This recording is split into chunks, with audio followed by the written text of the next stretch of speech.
Pas de manchette dominante ce matin, Daniel, dans la presse et les médias israéliens. Et donc, vous avez décidé ce matin d'ouvrir cette revue de la presse par la réouverture de la Yeshiva de Homesh en Judée-Samarie.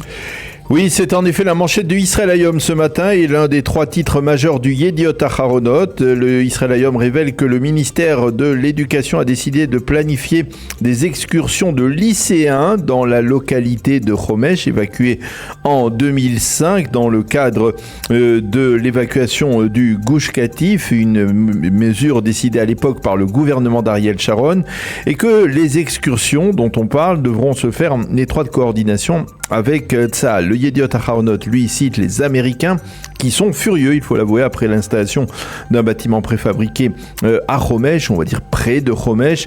C'est la violation d'une promesse, affirment-ils, et ils expriment ouvertement leur inquiétude face à la décision d'installer une présence juive et israélienne permanente dans cette localité évacuée de Homesh. Le quotidien gratuit, le Israël Hayom, écrit que dans ce dossier, Netanyahou marche sur un fil face aux Américains.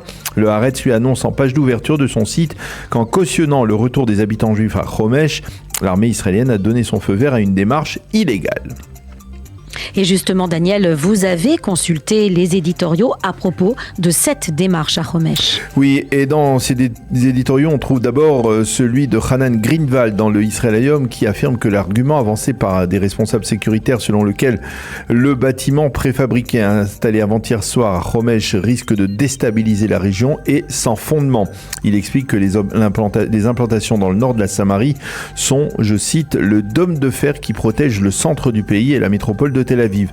Dans le Yediot Aharonot, Elisha Ben Kimoun nous explique que dans la Judée-Samarie, ce n'est pas toujours la loi et la Cour suprême qui ont le dernier mot, c'est l'esprit insufflé par le gouvernement qui souvent détermine ce qui se passe.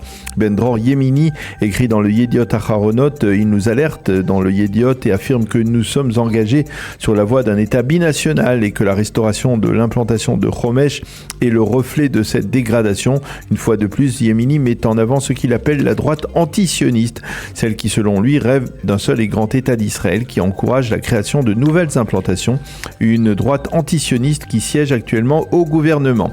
Enfin, l'éditorialiste central du Haaretz écrit ce matin: il était d'une certaine manière normal que le gouvernement des pillards des caisses de l'État se livre aussi au pillage des terres des Palestiniens, ni plus ni moins. Les quotidiens israéliens se penchent sur les pourparlers à la présidence de l'État autour d'un compromis sur la réforme judiciaire. Oui, des pourparlers qui doivent reprendre aujourd'hui avec au cœur des débats la composition de la commission de nomination des juges. Le Yediot Aharonot fait le suivi de sa manchette d'hier qui annonçait que 4 ministres Likoud avaient affirmé que la réforme judiciaire était morte.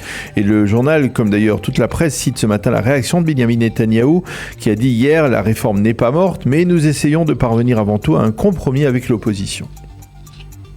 Alors d'ailleurs, les sites d'information indiquent que la problématique n'est pas seulement entre la coalition et l'opposition, mais au sein même de l'opposition. Oui, il s'avère en effet que Yair Lapid a désigné son candidat de l'opposition pour siéger dans la commission de nomination des juges et qu'il s'agit d'une candidate, Karine El-Harar, qui n'est pas du goût de Benny Gantz et de son camp pour la nation, et que l'actuel membre de l'opposition dans la commission, la députée travailliste Efrat Reiten, n'a pas l'intention de renoncer à son siège. Le Maariv consacre sa page d'ouverture ce matin à ce dossier délicat et cite des responsables du Likoud qui avouent que la coalition va finalement céder à propos de la commission de nomination des juges. Dans la série des éditoriaux à ce sujet, on peut lire dans la page éditoriale du Yediot Aharonot celui de Navé Dromi qui réagit aux déclarations des responsables du Likoud sur l'état de santé de la réforme judiciaire. Elle n'est ni vivante ni morte, mais une chose est sûre, la réforme est désormais solidement ancrée dans la conscience de la droite nationaliste israélienne et un jour, affirme-t-elle, elle sera mise en application. Alors la manchette véritable du Yediot Aharonot est consacrée ce matin à la hausse des prix, la hausse des prix dans l'immobilier en Israël. Oui, effectivement, le grand quotidien israélien nous présente les 4 villes où l'immobilier a le plus augmenté depuis le début de l'année 2023. C'est Ramat Gan qui l'emporte avec une hausse, tenez-vous bien, de 28%, juste devant Beth Shemesh, 27%, Haïfa, 25,5% et Petah Tikva, 18%. Mais le Yediot Aharonot se montre tout de même rassurant et il nous donne le nom de quelques villes où il est encore possible d'acquérir un appartement à moins d'1 million de shekels. Ouais. Et puis, pour clôturer cette revue de la presse israélienne, Daniel, un éditorial rarissime d'une légende du football israélien. Oui, il s'agit de Mordechai Spiegler, le seul footballeur de l'histoire d'Israël qui a marqué un but lors d'une Coupe du Monde. C'était en 1970 à Mexico.